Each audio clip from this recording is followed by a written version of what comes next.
Hey, what's going on, everybody? Thanks for tuning in to another episode. And today I'm going to talk to you all about your conscious mind, subconscious mind, analytical mind, and how those interact. And the analytical filter is the negative voice in your head that we all have. When I was growing up as a teenager, I became heavily addicted to alcohol and prescription drugs.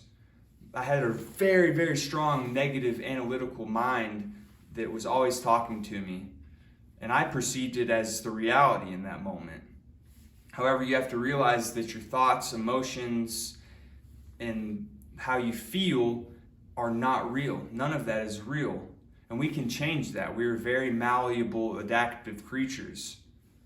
You have to know that our subconscious mind is 95% of who we are by the time we're adults. Our conscious mind is 5%, but think of it as a very powerful 5%.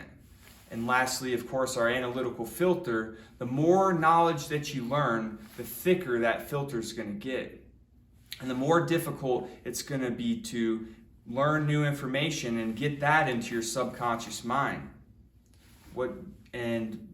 One powerful thing to change yourself is through knowing that your subconscious mind thinks in emotions in the present moment, where your conscious mind is very analytical and judgmental, and it only perceives the information at how you perceive it in that moment.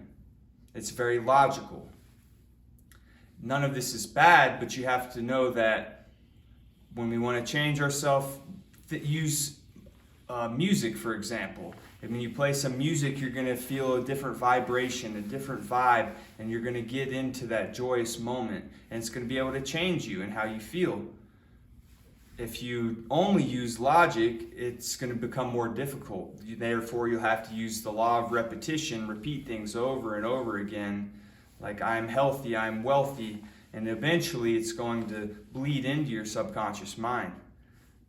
And our analytical filter, the more that we learn, the more difficult it's going to become to change.